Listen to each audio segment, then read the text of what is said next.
So we have about 5 minutes, and let's take a little check-in here. How are you doing? Anything you want to put in the chat about how you're feeling, what you're sensing, what you're learning, what your engagement is, whatever you want to put in the chat. Let's just take a pause. Pauses are good.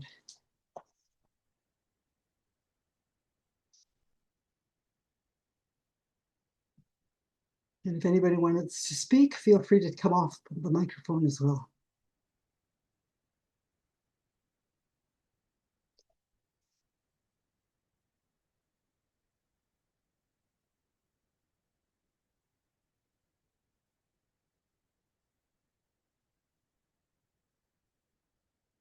Energized.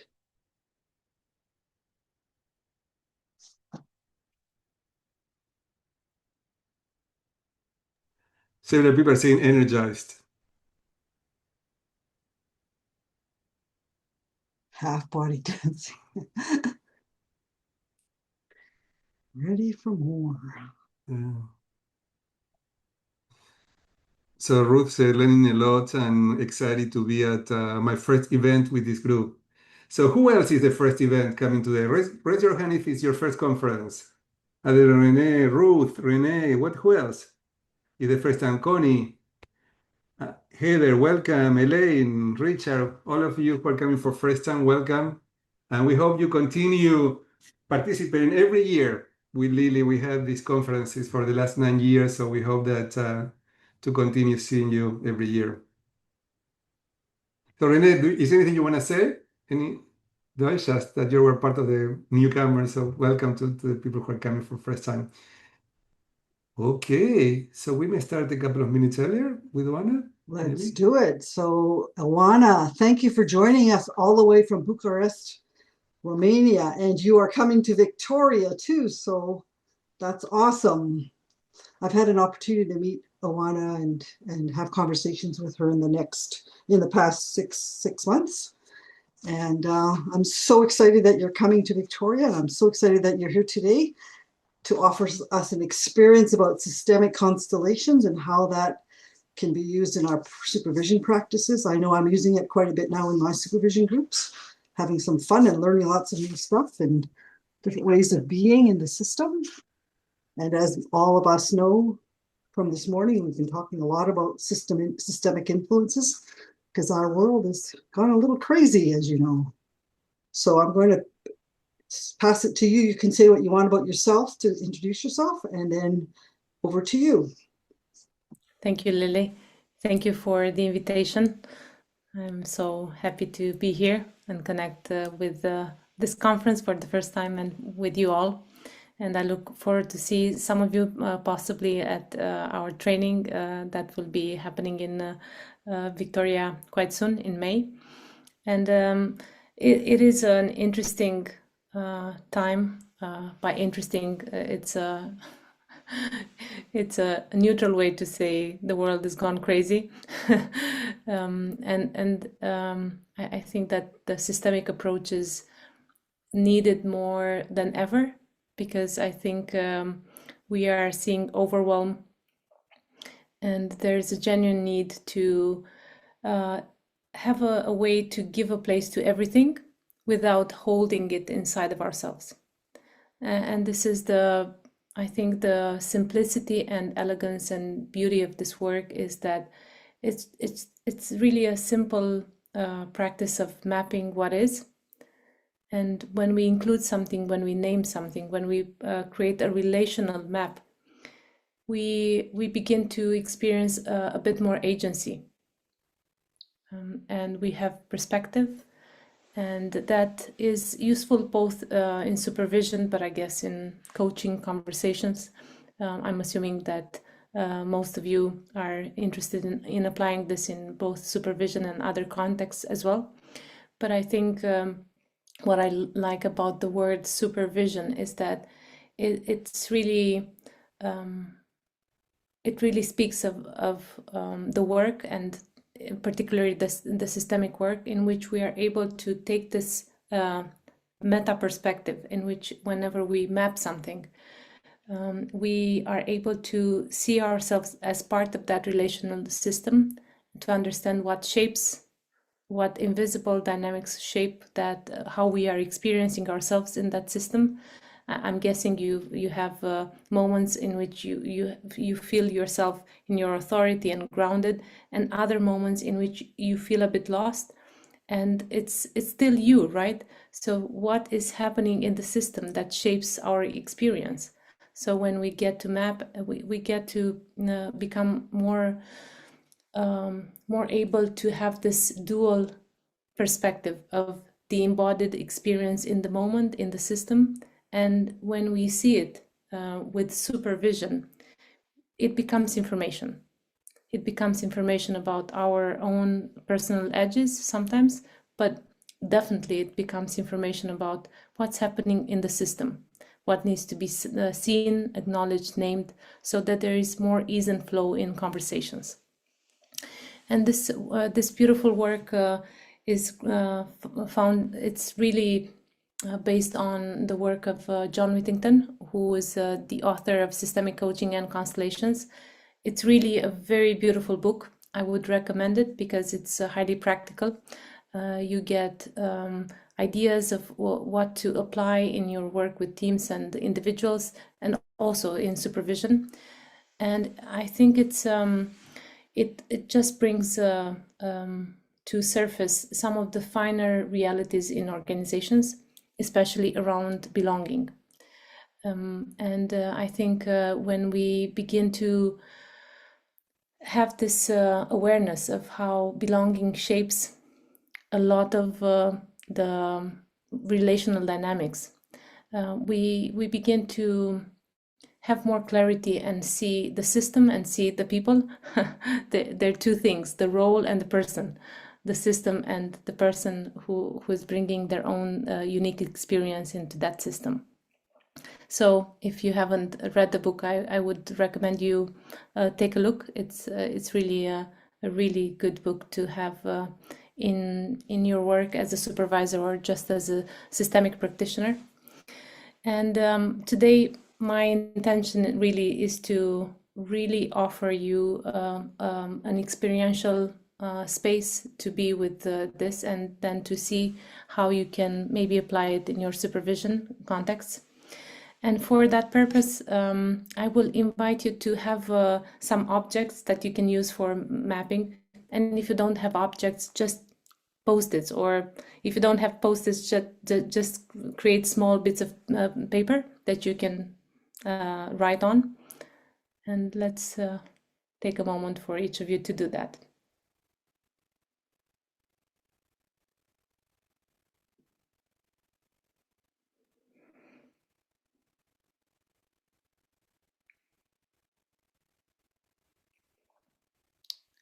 And ideally, you'd also have some journal or a space for you to write some reflections. That would be really good.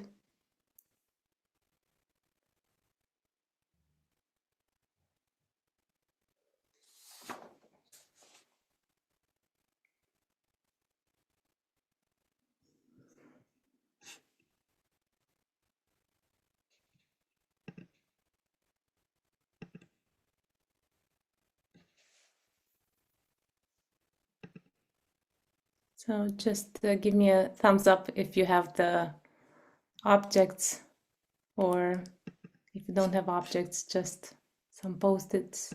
I see some thumbs up. Thank you. I see some nods. Okay.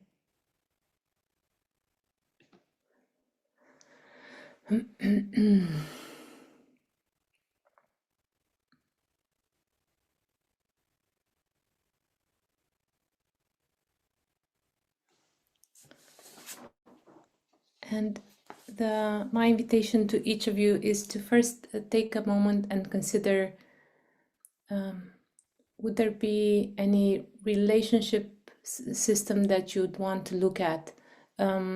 Maybe it's like almost, even if it's like a collaboration that you have, you can still apply supervision to it, because it's how do you become aware of what's happening in that system, and then what would inform us that to better. but of course, if you have like professional projects that you're currently engaged in, you can map that. It would be a very discrete type of space, so you won't need to share any of the particular details, so you can really be at the edge of whatever is meaningful to you. So just take a moment to consider what relationship, what project do I want to look at systemically. And ideally, you pick one that you feel a bit strained, like there's some tension, or there's something unclear, there's something preventing a sense of ease. So if the project is going well, I mean, you can map it and sort of see it as, but for this to do its magic, you would need to choose something that would benefit from having more flow, more clarity, more ease.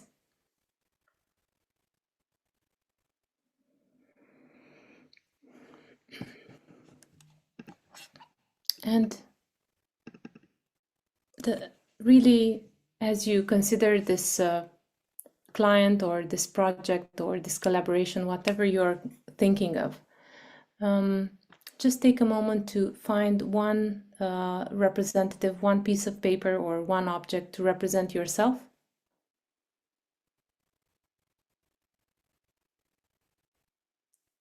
And if you're working with pieces of paper, just create like an arrow on the piece of paper. You can write your name and just create an arrow, as if you are sort of creating this, like, where is my attention? Where is the focus of my attention? So the arrow represents like the focus of your attention.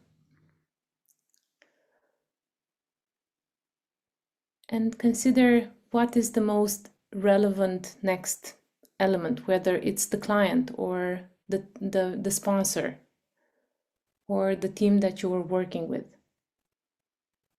As you consider this relationship system, who are you looking towards? And again, place an object or a piece of paper.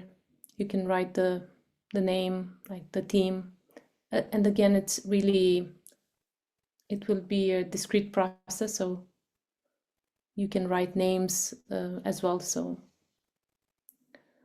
and again, make an arrow. If you're using pieces of paper, just make an arrow to create this, to begin to create this relational, to bring to surface who's looking at who and what's the distance. Like, you are just creating an external metaphor for something that you hold internally to be your perception of reality right now. And as you see, I have this blue mat. So if you're working on the table, you can sort of sense, like, is the table representing the organization, or like just have an in and out type of distinction. So whatever is on the table is part of the organization, and whatever is outside the table is something that is outside of the organization. So just having a sense, and of course you can place like, you can put all your objects on top of a white paper, and you can create like different edges, and you can use the table as a space. So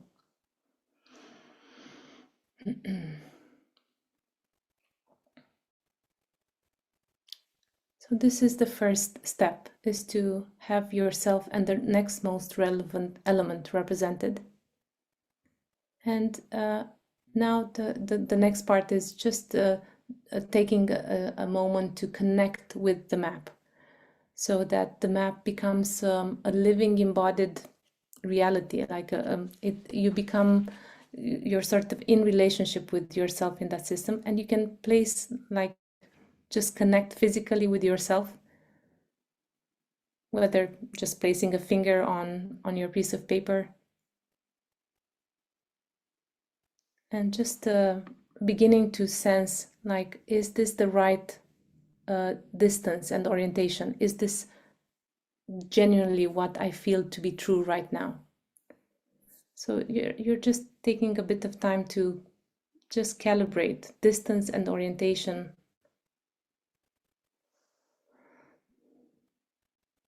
And sometimes it's quite effective when you come in physical contact with your representative. You already begin to feel, actually, what am I experiencing in the system? When I connect with myself in the system, what do I notice?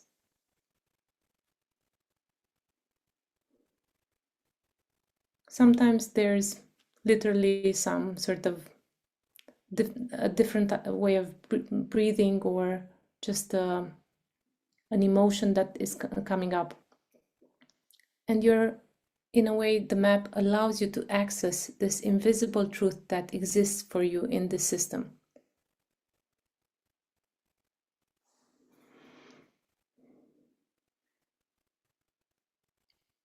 And that is the simplest form of self-supervision. So if I map myself and this client, and I get to I connect with myself in this system, what is coming up for me? And you can have a sentence of acknowledgement, because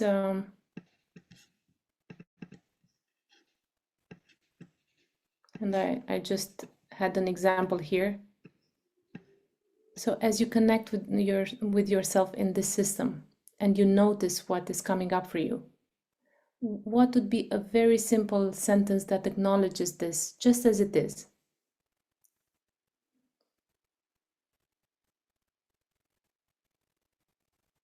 And I would really advise that you have the sentence in the first person. So it's about your experience.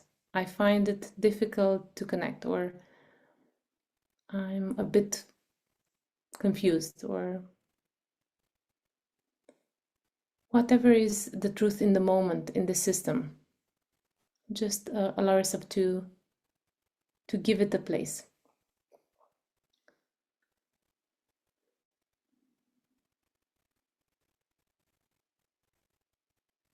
And then consider, as I'm connecting with this relationship system, what else do I need to include? What else or who else is part of this, of how things are right now? Whether the leader of the team, so maybe you've represented the team and you need to represent also the leader, or the person who invited you, or your collaborator, or the HR. Who is energetically involved in this? So it's not that everyone, I mean, you can include a lot of elements, I guess, but you're sort of asking yourself, what shapes my experience? What shapes the moment? Who has some energy? Who's connected to this situation?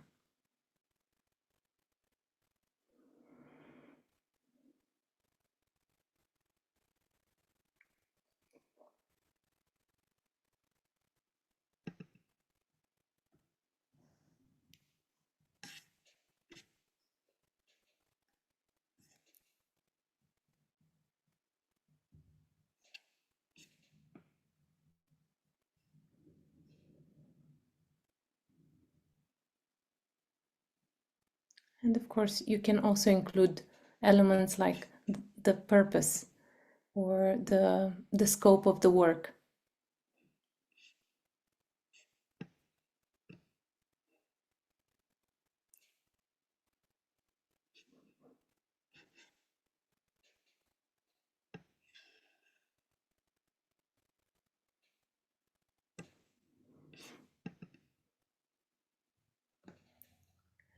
And right now the invitation is to map what is just as it is. This is the gift of this work, is that it really is based on this fundamental idea that the problem contains the solution. Whatever the reality is, it contains the seeds of the possibilities for something different. And yet, when we don't take enough time to acknowledge, to just see it as it is, to give a voice to different parts of the system, we tend to push for solutions, and usually there is a fallback. There is a resistance to change, not because change itself is not good, but that the resistance speaks of loyalties, of aspects of the system that need to be seen, included, and honored, so that it opens up, it softens the attachment to ideas. People become more able to just begin to focus their attention on the purpose. And usually when there's a bit of dynamic going on, people are stuck into some sort of a story.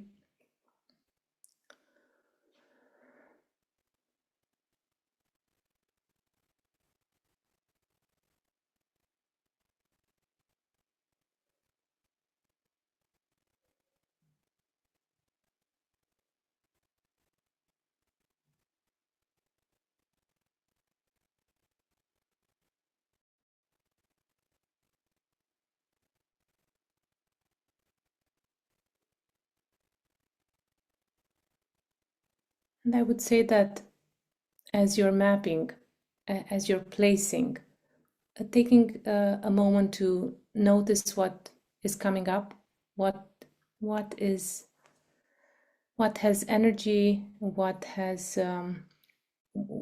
are some of the information that are already emerging just from the process of mapping.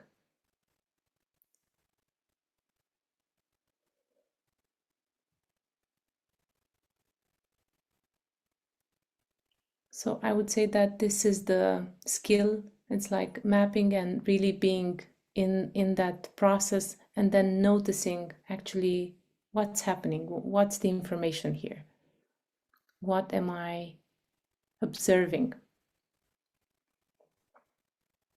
about the system and how the system is organizing.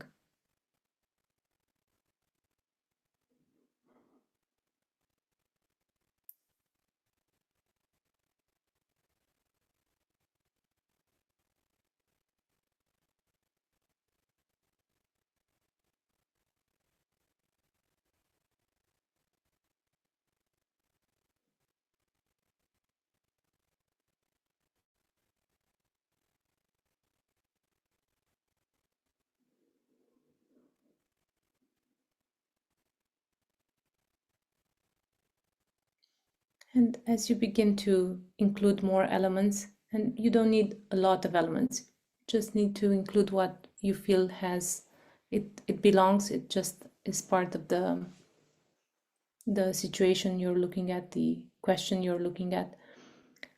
I would invite you to come back to physically coming in contact with yourself as a representative in the system.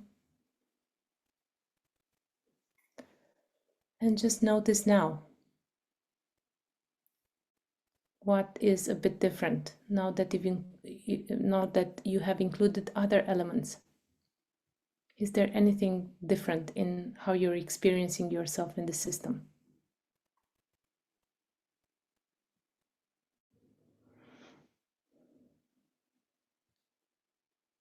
And maybe finding simple words to acknowledge that.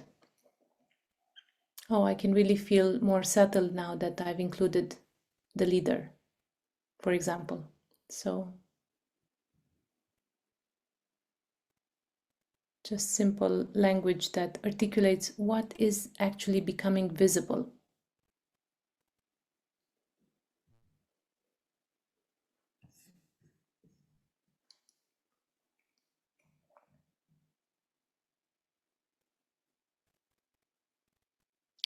And as a possibility of like an empathy walk almost. Be curious and experience connecting with another person from the system. Just allow yourself to be curious and connecting with another part of the system and sensing into it, like, what am I picking up? What is the resonance for me when I connect with this part of the system, with this person or with this team?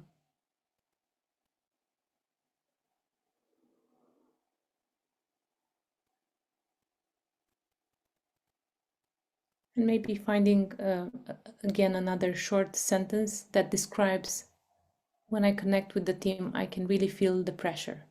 Or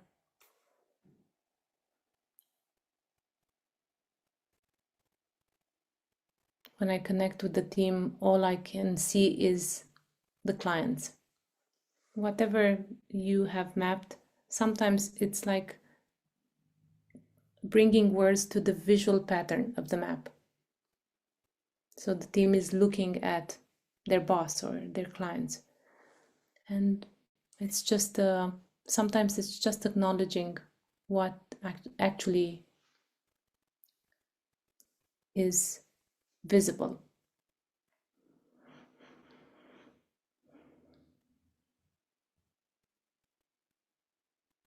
And then take a moment to bring an element of supervision and just really feel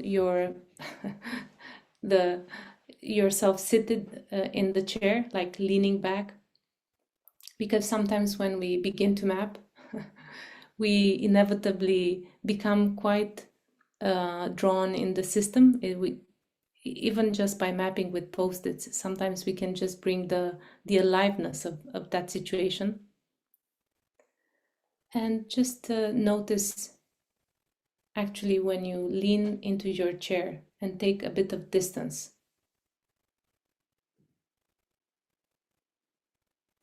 And you look at the system, at yourself, your role in that system.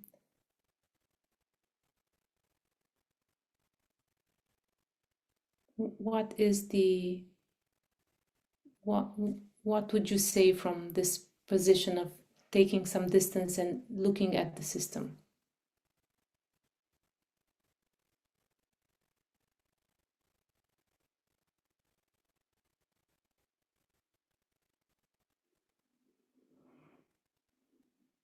And actually from this place of looking with some distance to what you have mapped, what would be a chapter heading? From this position of taking some space and looking at it, what would be a chapter heading?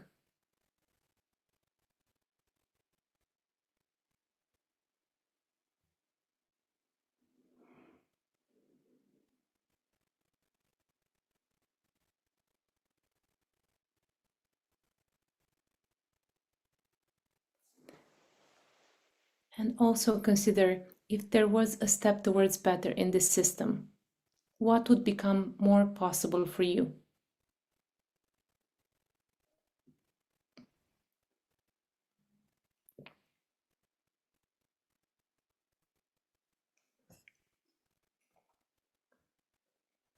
And how would that feel?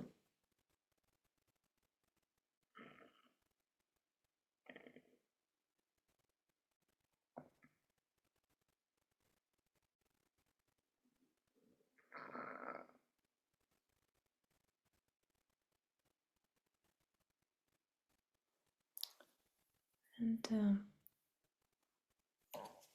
the next step is for all of you to have a couple of minutes. You'll have triads and roughly 12 minutes, so 4 minutes each.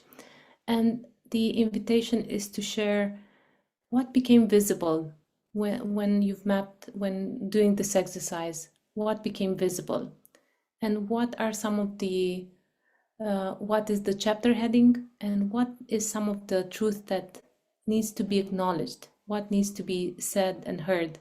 And you don't need to go into the story of what you've mapped. you can just say like, oh, for me, what became visible is that I feel quite stuck, and I find it difficult to find my feet in this system. So you can just articulate truth that is like a relational truth. It's about what is the experience in the system. You don't need to share too much about the system. And of course, if you want to share, please do. But just know that you can just be with what became visible about the dynamics. And then we'll come back and do another step. So this is just the first step, to share with each other what became visible, what's the chapter heading, and what needs to be named in this system. Ready?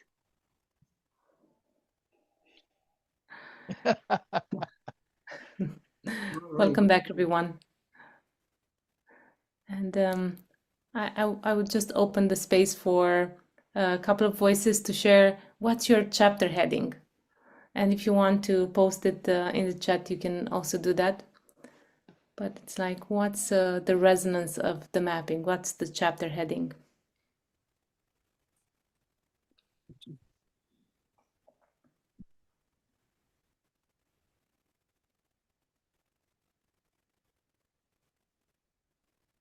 This is Michael. I can say for me, it was supported and connected. Thank you, Michael.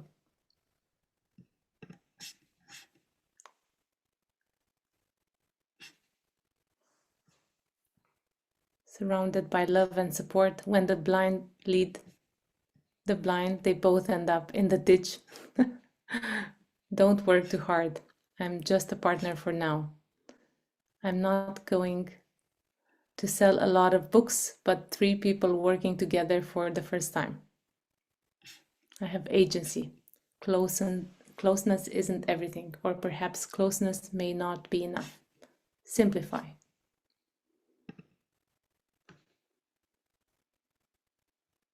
Thank you.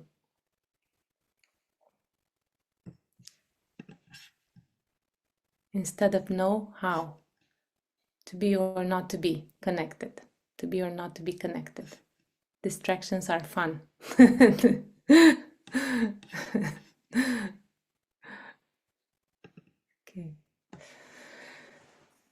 Okay, so lightness. Thank you. When seen from a different perspective, it looks very different. It does. Thank you. Okay, and for me, yes, Leo. Yeah, for me, it's the statement. When I stand for my position, I think I need to control. I need the power. So it's a relief after I said that. It's a sentence you're saying to the system. Thank you.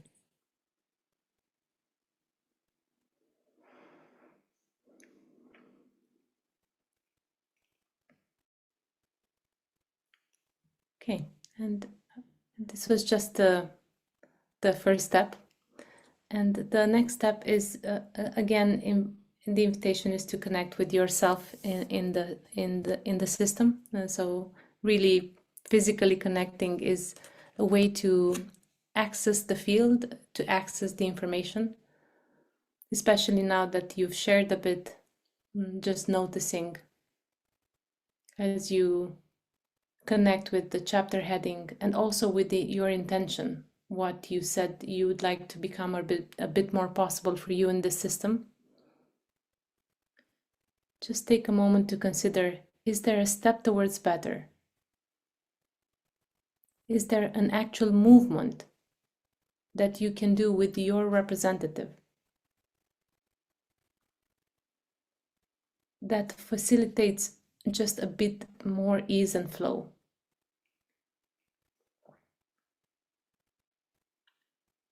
Of course, the wishful thinking that we all have to a certain extent is that we can change the system. And sometimes we over-exhaust our resources trying to sort of change the system. But actually, the first step to consider is like, what is the possible movement for me here?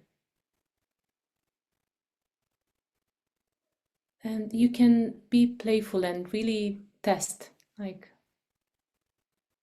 maybe sometimes it's just a slight reorientation, but sometimes it's really allowing yourself to take distance.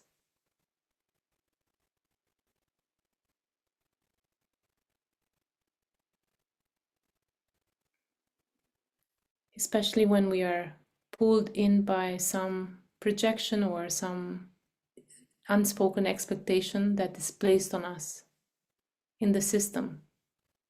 We can begin to feel that we come out of that projection as we take distance, like, and you can just experiment, like taking distance. What does that feel like?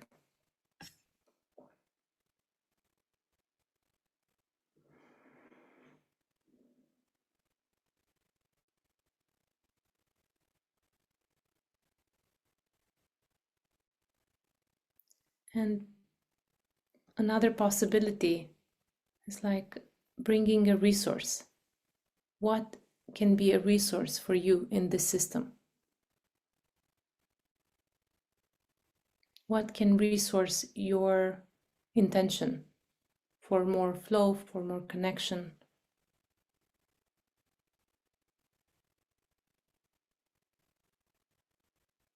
And a resource that I love to keep including is compassion. Like if you include compassion for yourself, compassion for the system, what softens, what changes slightly?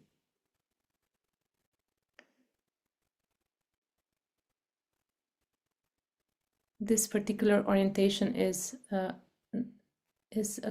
coaching focused on flow, on creating the conditions for flow. So when we ask ourselves this question, what is a bit different? We are noticing the flow from one state to the other. And maybe compassion is not the right resource in this system.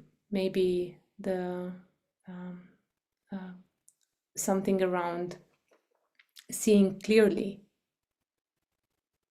So what is a resource for your capacity to see clearly? And if you haven't done this already, you can actually include the purpose, the scope of the work. Because sometimes it's we need to remember what is the contract here.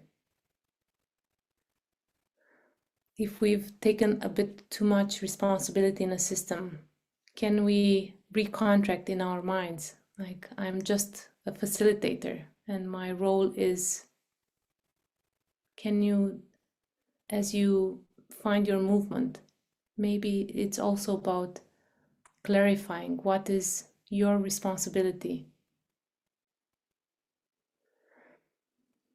Because sometimes the biggest burden is that we take on the secret mission to fix the system, fix this for us, and that is usually an impossible task.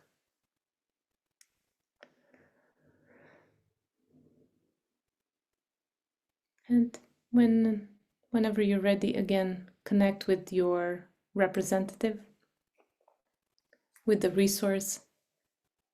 If you've experienced with some movement, just notice what becomes possible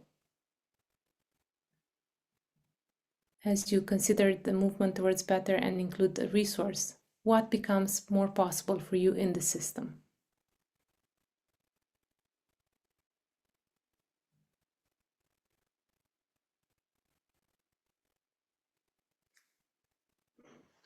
And in that movement that you've done, what enables that movement? What is the inner change required of you so that you make that movement? And sometimes it's a letting go. It's an acknowledgement that maybe I'm trying too hard. And it's like, can I let go of my loyalty to being the best coach, doing everything right? Can I soften the loyalty? And then by softening that, you can reposition and experience something a bit different.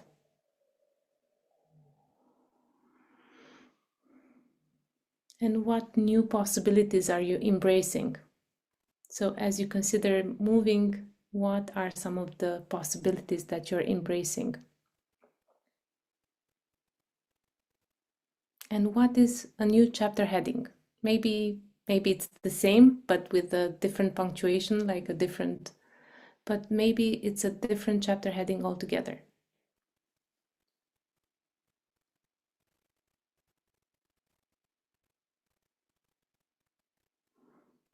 And you'll have a chance to, again, work in pairs for 10 minutes.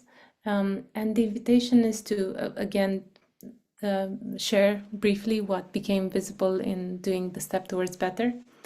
And it's fascinating to tell out loud the first chapter heading and the second chapter heading, because you'll sort of hear in the resonance of the words what's the actual movement, what is a step towards more flow in the system. So sometimes you can really hear that in the resonance of words. And then we'll come back for a very short checkout.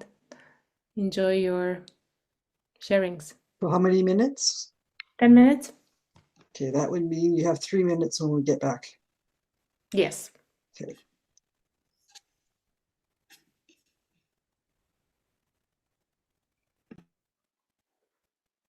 Okay. Welcome back.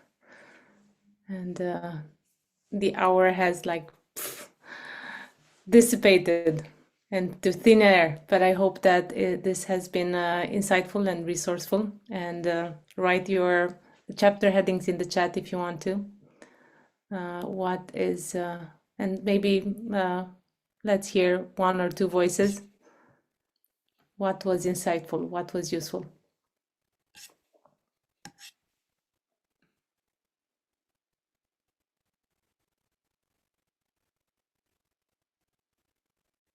Clara.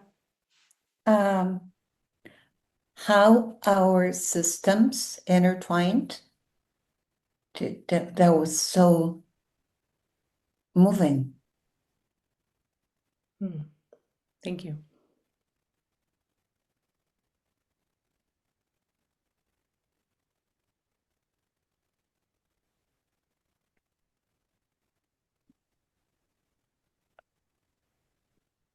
Heather?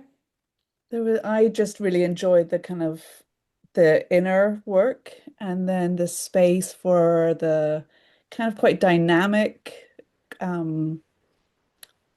conversation with us both kind of pulling out the visible pieces that you're kind of asking us to, but also looking at the work in front of us. It was quite tactile, and we were kind of working from our desks and our space and with each other. So there was this kind of dynamic energy that was moving in the conversation.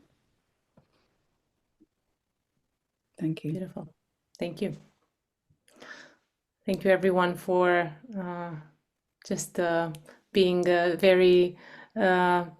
I could feel that there was a real desire for learning and openness, and I feel really privileged to have been here. Thank you, Lily, for the invitation, and enjoy the rest of the conference, and hope to see some of you soon at the live conference and at the training. It's been a pleasure to connect. Thank you, Oana, Thank you. for taking the time, and I know you're really, really busy, and or your life is full. I don't like to use the word busy, and so to take a time out and come spend with us, I feel very honored. And we're going to see you in Victoria at the in-person conference, and then the week following, you're going to be delivering the training. So thank you. I look forward to seeing you in my neighborhood. Look forward to seeing you soon. Thank you. Thank you. Enjoy, everyone. Thank you. Bye. Bye. All right. Whew. And please feel free, invite you to have a look at what people are saying in the chat too, because there's some really nice, interesting comments. And we're on break for 5 minutes. Invite you to move around, shift your energy, go outside and take a deep breath, whatever it is that you need to take care of yourself. It is 5:30 in Singapore, and Saba has joined us to share her wisdom, her knowledge, her way of being in the world. Thank you for coming, Saba. I love you, and I'm looking forward to seeing you in Victoria in a couple of weeks. Yahoo! Over to you. You could introduce yourself however you would like. Thank you very much, Lily.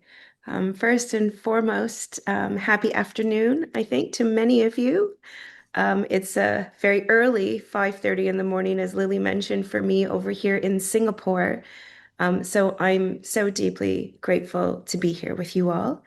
I'm seeing some familiar names from last year's conference and see many, many new names. So it is an honor and a privilege to meet you all.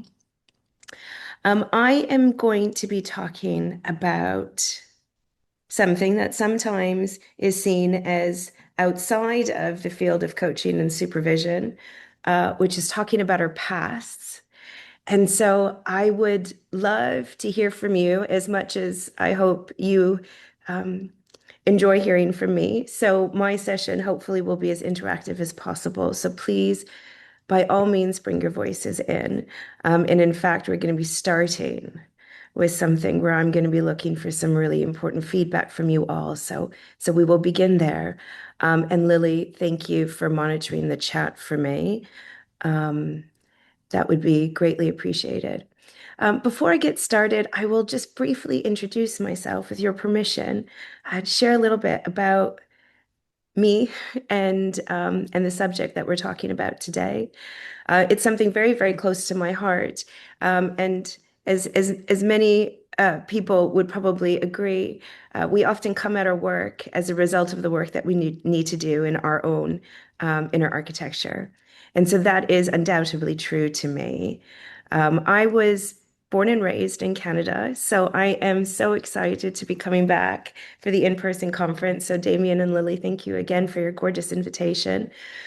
And I grew up as a mixed cultured kid and then tried to figure out as a person of color growing up in Saskatchewan what that meant, which was confusing to say the very least.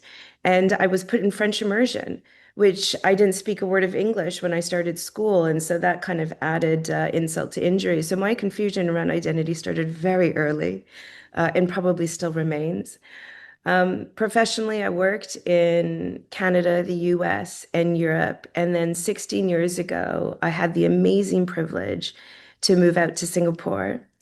And I will say to anyone who is interested, if you want to have both the most humbling and the largest learning of your life, move to a country where you are a minority, move to a country that is outside of the country in which you were born and raised. There is no greater opportunity to learn how truly biased one person can be when you do that. So that gift of moving to Asia 16 years ago was probably the most profound personal experience and, of course, professional experience of my life. Since then, it has been a beautiful journey, and I hope to share some of that journey with you today. I also have the beautiful privilege of being a parent to two wonderful teachers, 14 and 16 years old, who remind me every day how little I actually know. And so that is always humbling and beautiful. And of course, from a coaching perspective, it's near and dear. I have my doctorate in coaching psychology.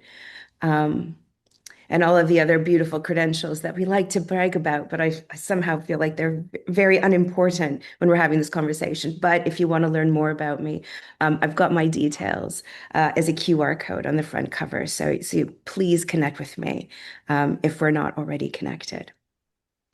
I hope that you can see the slides appropriately on your end. Lily, just give me a heads up if there's anything missing.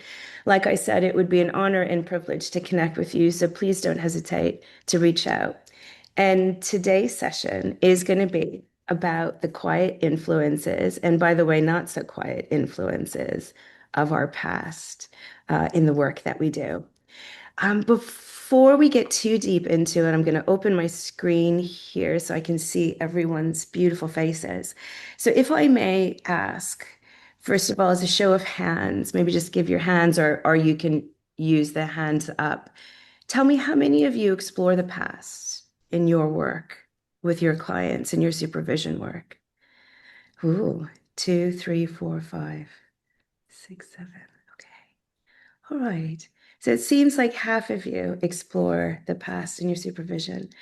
And then quickly, how many of you have been formally trained in that field of exploration? So either taking some programming in psychology, or maybe it's your intuition that leads you a little bit more. Jonathan, thank you. Lily, yes. Wonderful. Thanks, Linda. Thanks, Lori. Okay. Really helpful. Thanks, Erica. Thanks, Sunny. Okay. All right. That's beautiful. So we've got some really sage and wise individuals here. So I will invite you to challenge. I will invite you to share your perspectives as well. I humbly present you mine, but I would love to see how many of you do it. What has been beautiful about the journey in coaching thus far is that I have been talking about the past in coaching for probably over a decade now. And when I used to ask this question, there was such a small minority of people who would raise their hands or who would dare to raise their hands.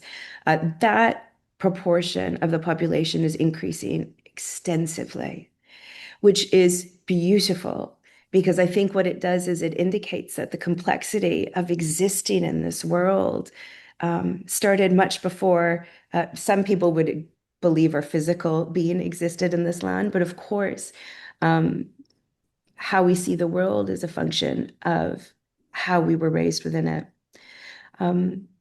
But what I've also noticed is that we don't always talk about it in the way that I wish we could in this industry.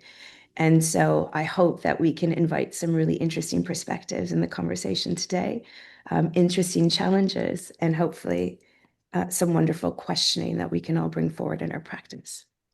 So the first thing I'm going to do is I am going to read you a story. And it is a story about a client who I have been given permission to start with. And I want you to put on your supervisor hat and just receive the story. I will read it out loud, but it will also be on the screen. And I'm going to ask you 3 questions at the end of that story. And really, today's session is going to start with you all and how and what you react to in the story. All right. I am deeply committed to my work and take that responsibility as a coach seriously.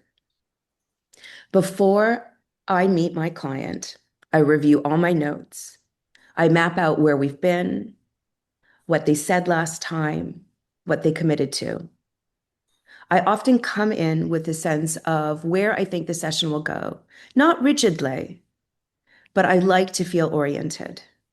And often I feel disappointed that my client is not as ready as I am. After sessions, I write detailed reflections, what worked, what didn't work, what I might try next time. I read. I'm constantly learning new tools, new approaches, new frameworks. I invest a lot into becoming a better coach. And I invest a lot in trying different approaches to help move my clients. Sometimes my clients move, they make progress. They say things like, I never thought about it this way before, or this really is shifting things for me. That matters to me, probably more than I like to admit. Because when that doesn't happen, something in me tightens, and I can feel myself responding almost immediately. I start leaning in more, asking sharper questions, bringing in a model, a framework, something that might unlock it. I try to help them see what they're not seeing. I want to move them forward. Sometimes it works. There's a shift, a moment. They land somewhere new, and I feel relief. But other times it doesn't. Those are the sessions that stay with me. I think about them afterwards, what I missed, what I should have done differently, what questions I didn't ask, what approach I didn't try. And I can feel myself working harder in those moments,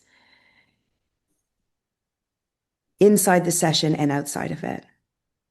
And if I'm honest, I think I'm working harder than they are. So I'm going to stop sharing that for just a moment so that we can be present to each other. First and foremost, has anyone heard something familiar or maybe has felt a version of that in some way? Yeah. Yeah. All right. All right. So I'm going to share, sorry, I should have shared these questions before I turned my screen off. So the question I have for you is, what do you notice? What do you name? And where would you go? So what do you notice? What would you name? And where would you go? Would anyone feel comfortable sharing some thoughts, or feel free to type in the chat? And I'd be happy to pull up your comments from there as well.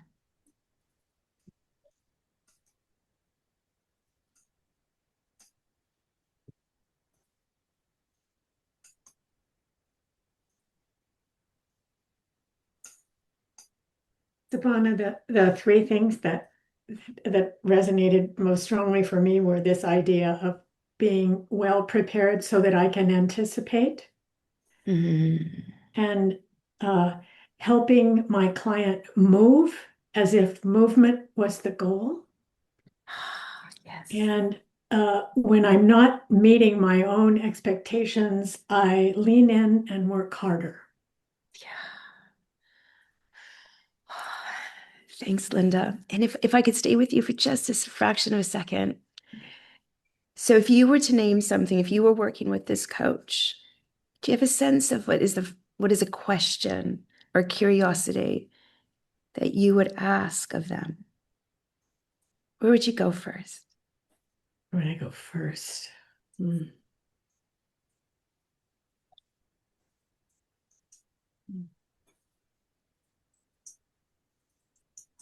Well, I think I might acknowledge the working harder and wonder about how working harder and demonstrating progress is where it came from for her. What's the importance of that for her? What's her relationship to achievement? Where did it come from? What is the relationship to that hard work and achievement? Beautiful. Thank you, Linda, so much. Anyone else who'd like to share? I've noticed that Jennifer said in the chat, I noticed the pressure that coach is putting on themselves. Absolutely. The tone of your voice, anticipating how much is enough. Yes. The drive to deliver a result to the client, which sounds historical. Thanks, Meryl. Sunny ego, presumptions, and being somewhere else other than present. Extraordinary. Thank you. Sounds like it's about the coach's performance, not about the client. So anyone else want to share a curiosity or a question or that would guide where they would go next with this coach? Yes, Jonathan has his hand up. Oh, forgive me, Jonathan. I'm so sorry I didn't see that. Please, by all Okay, means. it blends into the background. Yeah, I mean, along the same lines, but along a continuum of caring and needing to get it right, whatever that means, this is dialed up in terms of the stakes of not getting it right, which makes me really curious about where that comes from and what the meaning is of not getting it right. And who decides? You, the client? Yeah, that's beautiful, Jonathan. This notion of there feels like this underlying tension or thread of getting it right, and who defines that? Gives me goosebumps. Anyone else like to share? Either someone who shared a comment in the chat and would like to share a curiosity they would present with that coach.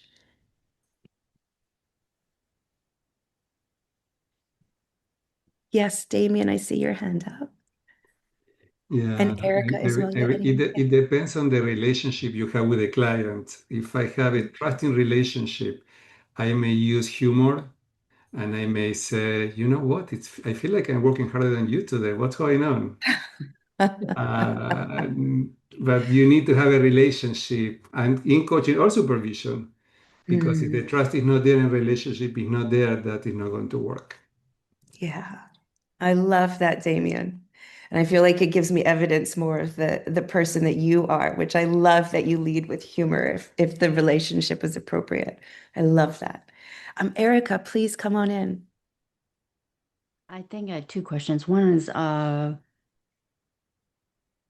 how much are you taking responsibility for the change process or the transformation process that you want to see, right? Is it for you or is it for the client?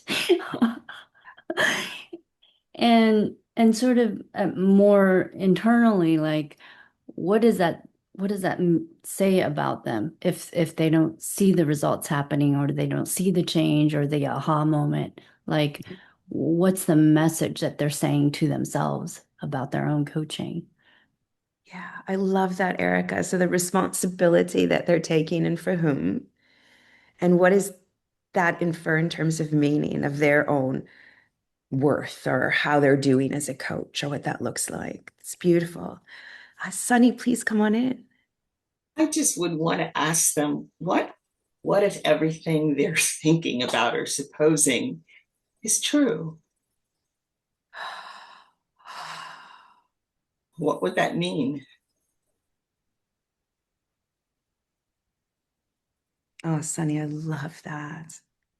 That just felt right into my heart and my gut when you asked that question. That's so stunning. Oh, thank you. And we'll do one more. Richard, please come on in. I think I'd want to ask them if it reminded them of any other relationships that they have in their life. Yeah, beautiful question, Richard. Yeah, what other relationships are reflected here? Lovely. So as you can see, there are no wrong answers. Also, there are no right answers.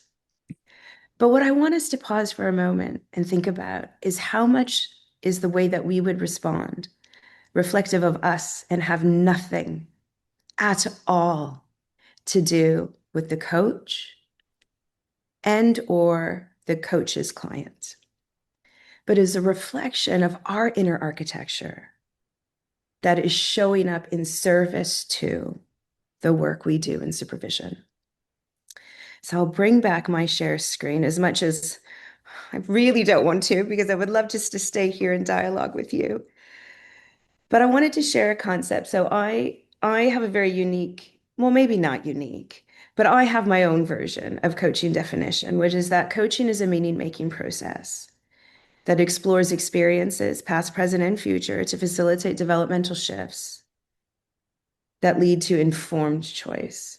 And there's two really important elements of that: the meaning making, which is co-meaning making. There is no yours and there is no mine. There is what emerges in the intersection of us being together.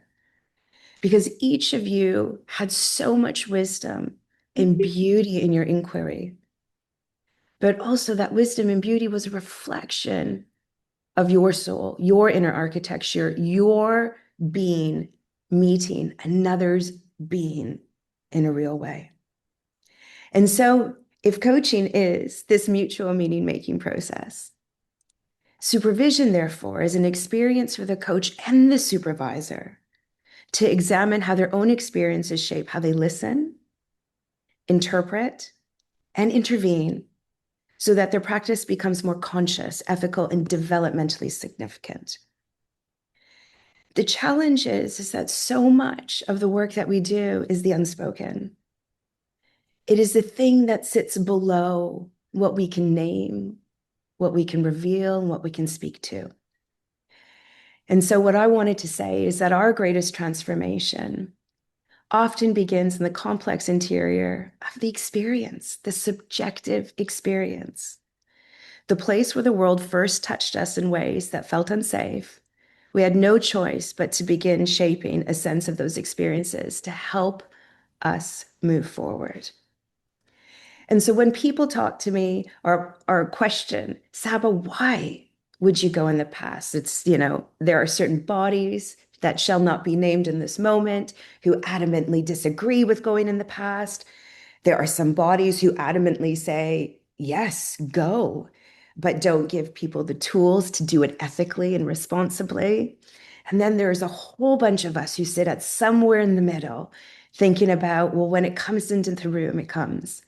But foundationally, these experiences touched us in a way, and we remember them because there was something about our safety that at some point in our life was provoked, was triggered, was anchored.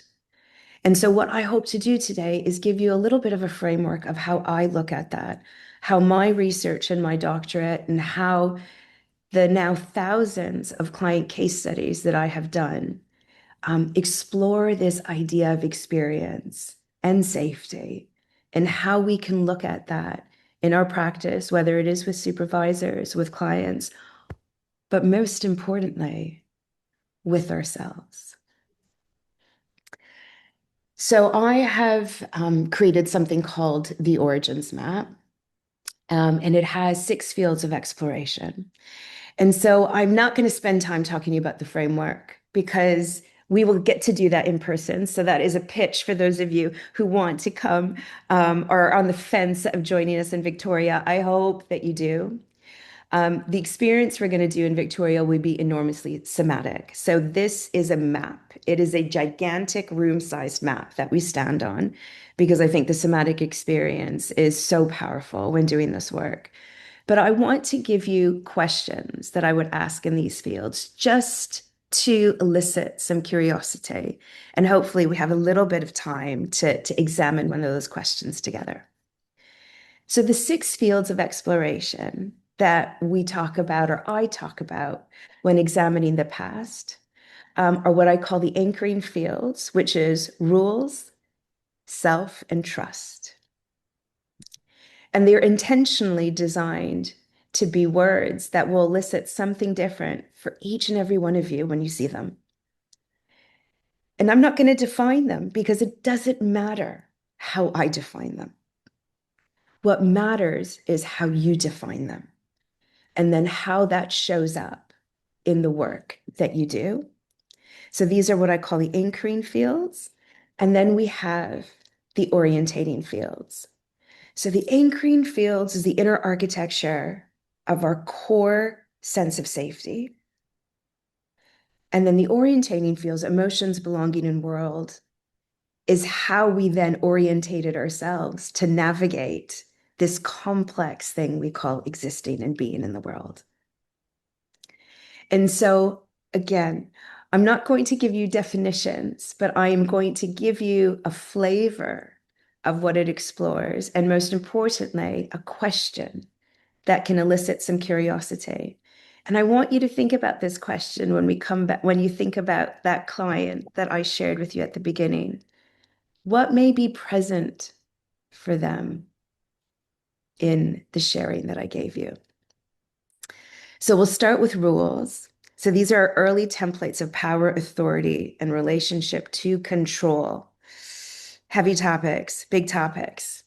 One of my favorite questions when I'm trying to understand someone's inner architecture around rules is, what was one unspoken rule you learned as a child about how to behave, how to succeed, or how to stay safe?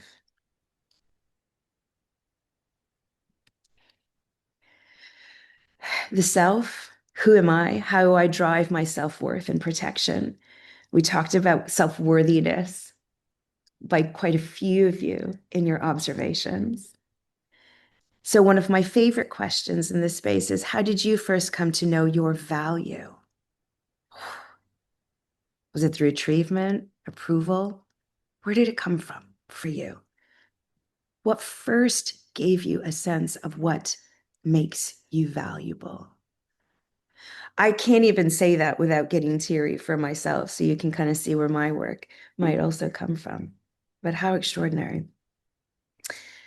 And then the last one in the anchoring fields is around trust. Who do I rely on? How do I build trust and interact with others and systems? And I know you guys have already done some work around systems, so I humbly hold that on the back of what I'm sure was a beautiful and powerful question. But when you were a child, who would you count on? And how did that shape your sense of relying on others? And then we're going to move into the orientating fields. So the first one being belonging.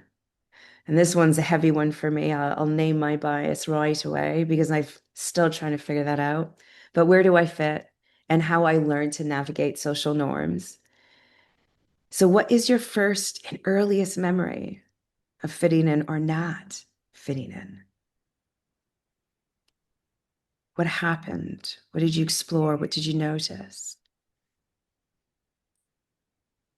The second under the orientating fields is world. And this is a heavy one in today's context, in any context, but never more so than it is in present time. So my wider context of being in the world. And I usually start with a question of like, what is your first memory of right or wrong? The existential right or wrong? When did you even develop the complexity of mind to start thinking of life in those terms? Extraordinarily revealing about that architecture that sits underneath the lenses that we show up with. And then last but not least is emotions. So how I access and express both conscious and non-conscious indicators of my internal climate. As a child, how were you rewarded or punished when you expressed emotions? What happened? Where'd that come from? What did you notice? So now, Lily, if I may, with your permission, so this is the orientating question, and then I'm going to put it away so that we can just be in the room. So what was one unspoken rule you learned as a child about how to behave, succeed, or stay safe? Now, I want to say this. I know we're a room of extraordinary, accomplished, and skilled coaches and supervisors. So please do your contracting in your small groups when you join. This is not an easy question. So I hope that everyone will feel safety in choosing to participate or not. Of course, respect the confidentiality that creates and make sure everyone's taken care of. But we're going to do this exercise in 10 minutes, which doesn't give you a lot of time for contracting. So I'm going to ask you to jump quickly, if you may. But we'll do a group breakout, Lily, with your permission. We'll do 10 minutes on the clock, and that will hopefully give us a little bit of space to debrief together. And again, the question, what was one unspoken rule you learned as a child? Enjoy the conversation.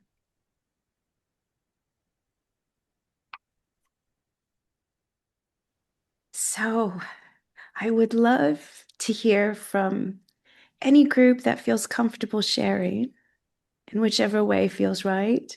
Of course, you keep your stories private, but any observations about that experience, what it felt like to share around that question, what came up for you in conversation?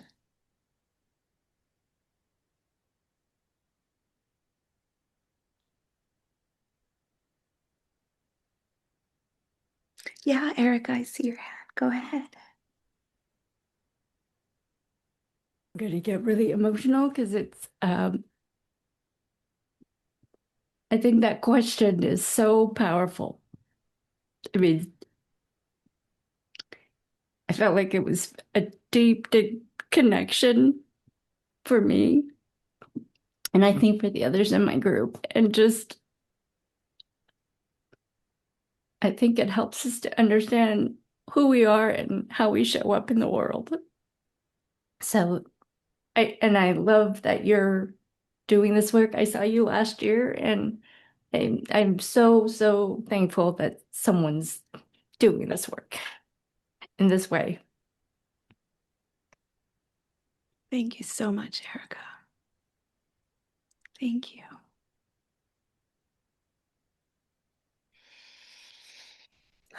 Erica, I was in the same group with you, and you speak for me as well. I think my belief is that we can't be effective as coaches and as supervisors unless we're willing to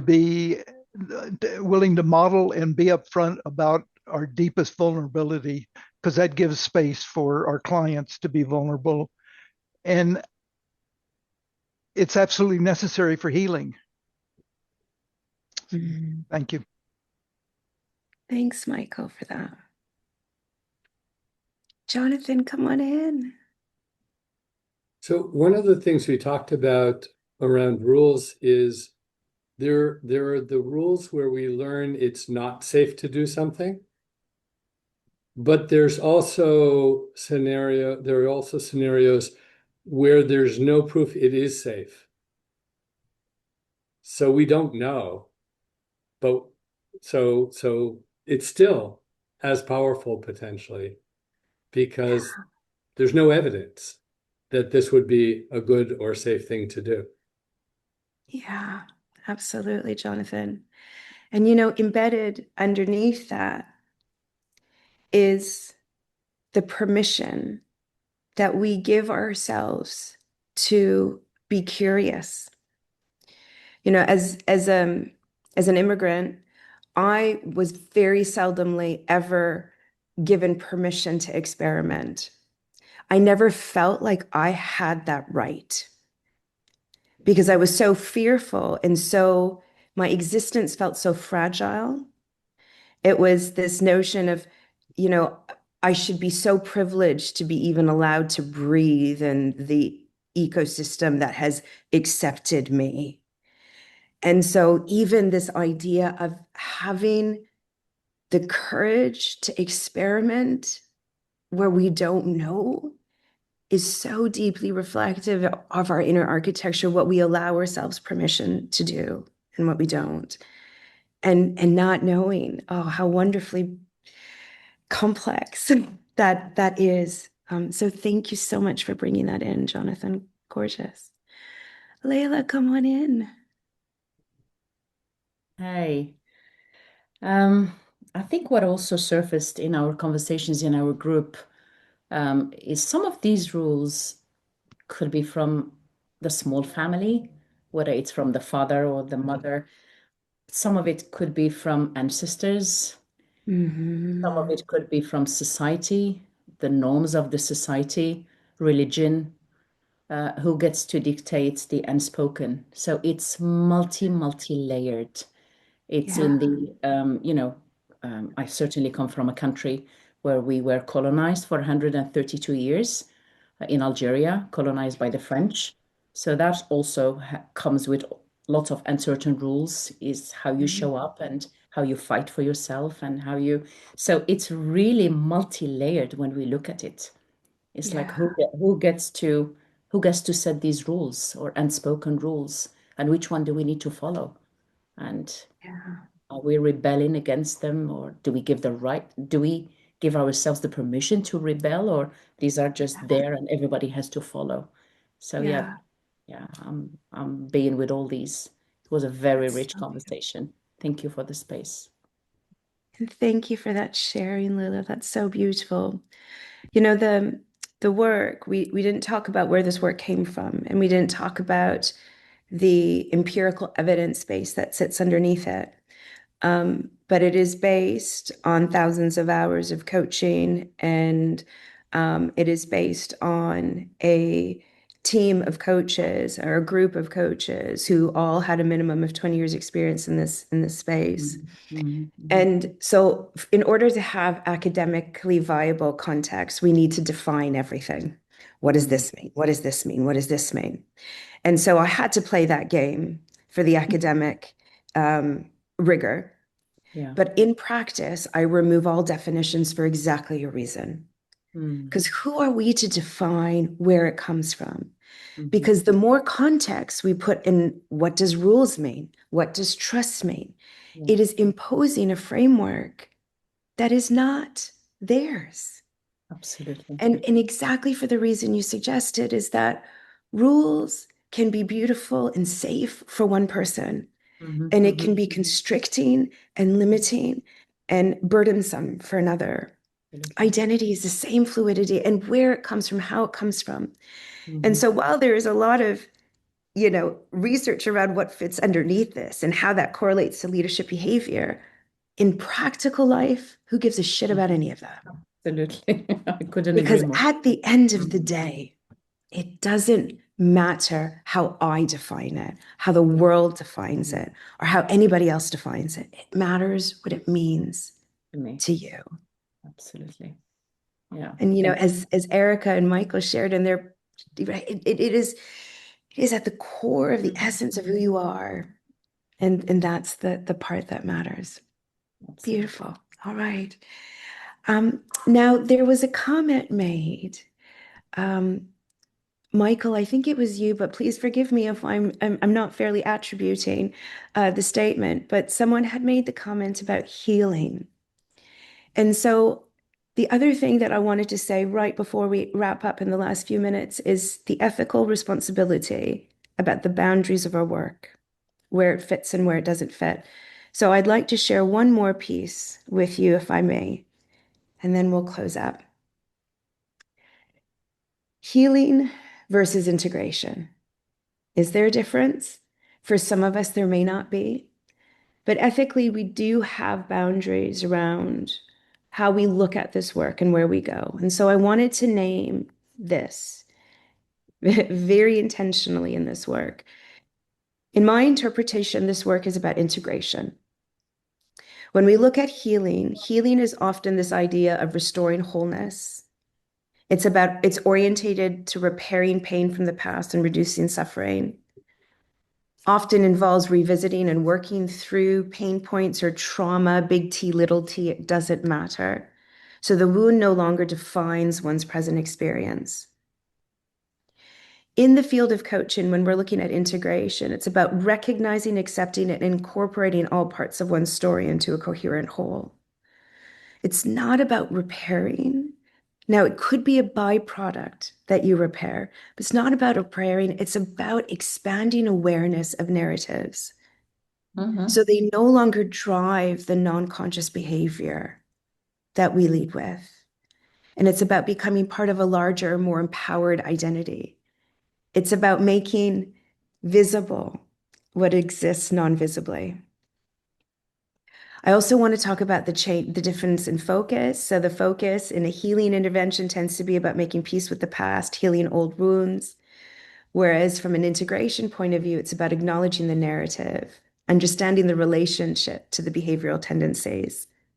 And last but not least, it's also about the orientation.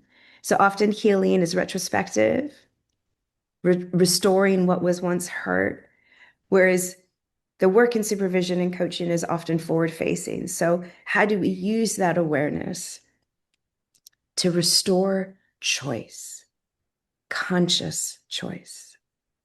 So I wanted to name that because, again, I do not want to leave anyone with the feeling that we are here to intentionally do the healing work, because there are boundaries around the work that we do. I believe that if we do the integration work, healing is a byproduct of that work. But it is not the orientating element of how we engage that work in what we do. And this is an important fight I hold all the time with those thou shall be not named bodies, who, even when I did my certification, so I teach this to coaches, it took me 3 years of arguing with certain bodies to say it deserves to be attributed with continuing education hours. They refused to for many years, but we got there. We got there in the end, because anyone who claims integration is not part of our work is lying. So what I hope that I leave you with is foundationally a shift. If you remember those 3 questions I asked you at the start, what do you notice? What do you name? Where do you go? I hope that today's conversation expanded that a little bit for you, whether it means you give yourself permission to go and notice in a way that you didn't before, or it allows you to change the flavor of what you notice.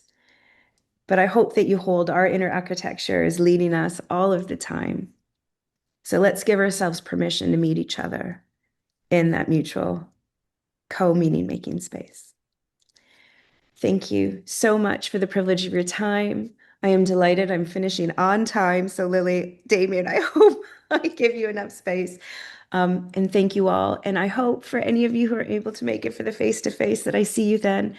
Otherwise, if this work was meaningful to you, please, please reach out and get in touch. I'd love to hear from you. Thank you. Thank you, Saba. It so fits into the theme and where we're going and the conversations that we've been having today. You've just added an additional layer and dimension to this work and to our system. So anybody have any comments or messages for Saba, please put them in the chat. And Saba, if you could put your email address in there or contact info for people in case they want to reach you, that would be great. Thank you. So Very fast. So what is a mastermind? For people who have never been in one, it's a small group of people who meet regularly to help each other think better, make decisions, and take action. So here we want to give you a chance to experience one, and then if you want, you may start your own with people that you know, or you may even engage the people from the conference, people who are with you right now in this mastermind. You may want to continue meeting and supporting each other. What actually happens in a mastermind group, in each session, members bring real challenges. This is not working about clients, particularly like in supervision, it's more about the business part. It's about business decision, leadership issues, marketing, personal goals. And the group listen, ask questions, challenge assumptions, and offer perspective. So here brainstorming is the key of the activity where you learn and get ideas from your colleagues. And the goal is simple. You live with clear thinking and some concrete actions, what you're going to be doing. Now, as every group, when you're working in groups, you want to be sure there are some ground rules. We discussed it at the beginning of the conference, but just regular ground rules for masterminds is the confidentiality, the showing up, prepare, think about something that you want to work on in advance. I asked you about that at the beginning of the conference today. Equal participation. The job of the facilitator is to be sure that everybody has equal time. So you cannot pass the 10 minutes. If you pass the 10 minutes, you will not be able to have time for everyone. And the idea is in this case, the facilitator also use 10 minutes for yourself. So you also benefit from this space. Ask me for advising when you're going to be sharing some strategies, ideas. Just be sure that is what people want. So maybe people want to ask questions. That's a possibility too. Be direct and respectful and commit to action. If it's possible, before you finish your 10 minutes, you may say, okay, this is what you're going to be doing. So this is a structured space for growth, to think better, to decide faster, and to act with accountability.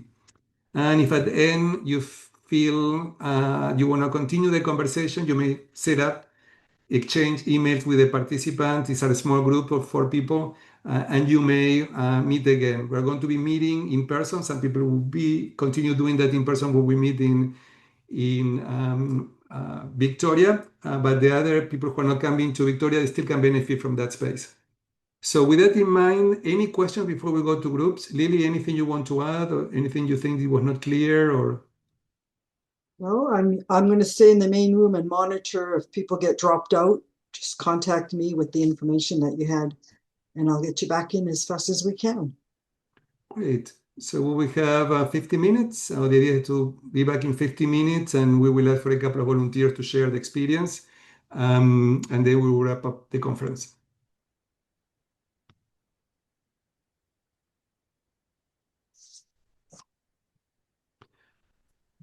You bring us back in 50 minutes. Is that it? Yeah. That Okay. will be automatic. So if you are not done, Okay. you will be cut. So be sure all of the facilitators be sure that Great. you Thank finish you. on time. Okay, but you have 50 minutes and you have 4 people, 3 people plus you. So that will be enough. Okay, That's welcome great. back, That's everyone. How did it go? Thank How you. was this experience of sharing, coming up with some ideas? Anybody would like to share? Anything was you want to great. share? We have we have a few minutes to do this before we finish today. It was great. Anything in particular, Reggie, that you want to share? You know what? Honestly, the thing that I believe was most beneficial was everyone had something to share and something to offer. And we structured as such where we close out with what's your one action. Mhm. And I believe, and you know, everyone else in the group can speak up. I believe that was fully supported and achieved. Great. And I'll second that. I haven't spoken much in the big room, but I was with Reggie 3 times today. Our last mastermind was so powerful. Like I think it just shows, like we saw in earlier in the day, but just the power of a group, right? There's just so much more that we can access with and from each other. So whether it was the mastermind or the group supervision, I got to see Reggie in action in both, and it was just powerful. So thank you to all my group members today, and thanks to the organizers as well. Well, we'll have to break up that duo. Clara, do you want to share in your group anything that happened or any comments? Or anybody? That's Clara, because I knew. You're on mute. Yeah, what I was telling my group is the beauty of this happening that I didn't present my case, but I'm walking out with so many things that happened that relate precisely to what I wanted to work on. And that is what I always find in mastermind groups. It's like, okay, I'm picking and choosing. It's like you go in with a basket and you say, okay, that idea that was given to you, I want it for myself too. And I think that's the beauty of collective intelligence working together, where you say, how come they're talking about this? That's precisely what I wanted. So I thank my group enormously for all the learning. Great. Anybody else would like to share? I would love to appreciate my group. We were just 3 of us, and it was just so wonderful to dive in straight into the real challenges and issues. And, we did a contracting around confidentiality, but the depth of the sharing and the vulnerability and the courage was something that I really appreciated. And it just shows me yet again when we connect as human beings and we just forget about the titles and everything around us. We just really caring for each other and really genuinely wanting to support each other and offering challenge to explore new perspectives and ideas. So I think that's what I'm walking away with from the mastermind. So thank you for my group and the sharing. I didn't get to bring in anything, but like Clara, I'm walking away with so much that I'm also already thinking about. So thank you for that space.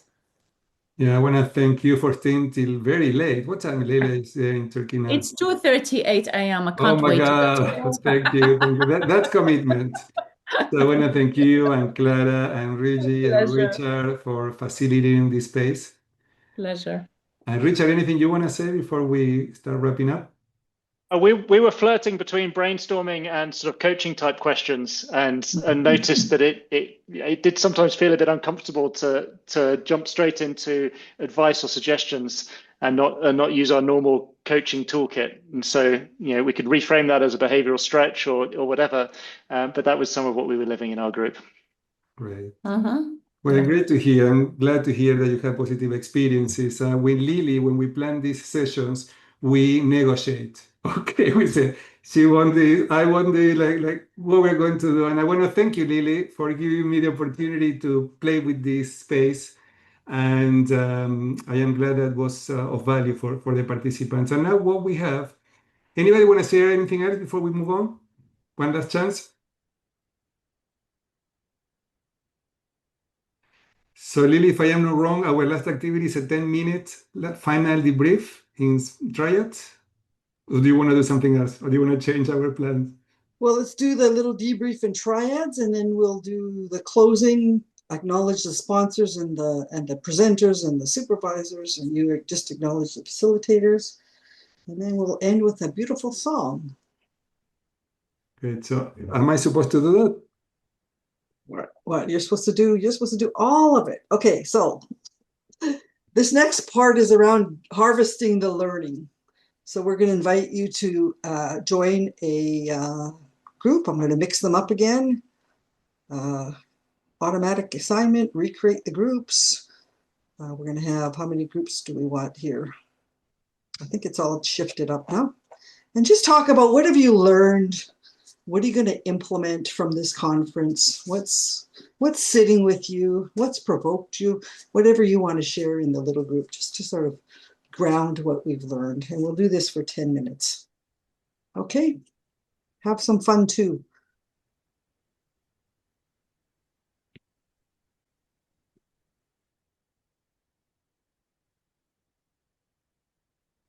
Thank you. Thank you, Meryl. Michael? Yeah, so I really want to appreciate your including this virtual session as part of this conference. I've learned a lot, and the work that we were doing today, I shifted in a couple of places that are really important to me. So thank you very much. I never anticipated that would happen either. So, and it did. Thank you. Thank you, Michael. Great to have you here. Yeah, Leo. Yeah, so lovely days. Actually, I get up very early, but I feel very energized now. I think in the morning, Lily organizes the supervision, engage everyone visiting from the group. That is so lightly facilitated the supervision. And in the room, I build a connection with my ancestors. That is my energy source. So I got the energy still here now. And in the end, our mastermind is so lovely. So Jennifer and Rachel and Rainy, they are the master when I began to learn coach. So I can group with them. It's a great opportunity for me to learn that my group coaching, I need to put my value down. I always hope to engage everyone, that I have my own agenda. So a lot of learning. Thank you. Great to hear, Leo. So I want to encourage people, if you have not done it yet, to put in the chat box your link with LinkedIn so people can find you. Particularly if you connect with people, that's an easier way to find them later if you want to follow up after the conference. So, couple of last comments. Anybody else would like to say anything before we go?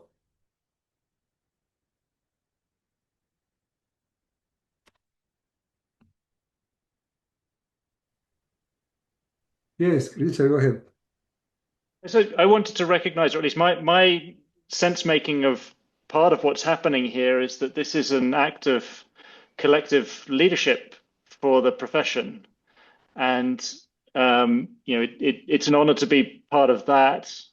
And it's a great thing to be part of, and it gives a different sense of meaning and responsibility to the work that I do, that I'm also part of a community like this that's exercising collective leadership in where the profession is going. So I just wanted to sort of name and share that's part of how I'm making sense of the day. Thank you, Richard. Catherine. So in the last breakout session, the value of the human connection came out, both here and in supervision. And I started today with a question about using AI in supervision, because that's something I've been experimenting with lately. Thanks to some folks in Berlin in Viva La Coaching who are experimenting with AI and supervision. So it was so rich and lovely today, and I appreciate your organizing these every year. Thank you. Thank you, Catherine, because you have been supporting us since the beginning. So great to have you here. And I think that the conversation is a conversation to be continued, because I think that AI and how it's impacting us, it's something we may bring during the year. We have our monthly meetings. For people who have not been part of our network, everybody's invited. We always meet the third Monday of the month consistently. And next month, we are going to be debriefing this conference. So for everybody who is here today, we want to invite you to join us for our America's Coaching Supervision Network in May, the third Monday of May at 8 a.m. Pacific, where we are going to debrief the conference and continue the conference. So we're going to invite you to see what's happening after today, showing up in your work, and we're going to continue the conversation. Reggie. Good day. For those who are in other parts of the world where it's later, thank you for for staying. Richard mentioned leadership, and so I would be remiss if I did not honor Damian, your leadership, and you, Lily. I know there are others who helped put this together, but my relationship with both of you individually and collectively is something that I will always be grateful for. And I cannot begin to tell you how much I appreciate this community and this network and what it allows us to do in the world and to raise our voice where supervision is concerned. So thank you. Thank you, Reggie. We appreciate your support very much. And thank you. We were talking about people in the background, so it's a good opportunity to remind you that Mary helped us today. Jocelyn, that was in contact with you, did a lot of work in the background. We had people who facilitated the group supervision sessions today. To thank you. The people who did the mastermind facilitation, thank you. The speakers, the guests, everyone here who participated. And who is Lily? And the sponsors. Very important. This is my part. Let's name these people, shall we? So Meryl McKinley, Michelle Lucas, Oana Tanez, Saba Hassani joined us as facilitators of sessions. Our supervisors, Layla, Linda, Sharon, and Reggie joined me as supervisors. I've heard some great feedback on the sessions, so that's great. Facilitators of the masterminds, Richard, Reggie, Layla, Damian, and Clara. Well done. And our sponsors, we have some very consistent sponsors that are returning every year. So deep gratitude for EMCC, ICF, Coaching Supervision Academy, Hudson Institute, Global Supervision Network, Royal Roads University. As I mentioned, they are offering us the space for our in-person session. America's Coaching Supervision Network, and Damian and I are happy to support this conference. So thank you so much. Anything to add, Damian? Thanks everybody for being here today. Well, we're gonna escort you out with some music, because that's the way we do it. Not that it has to be like that here.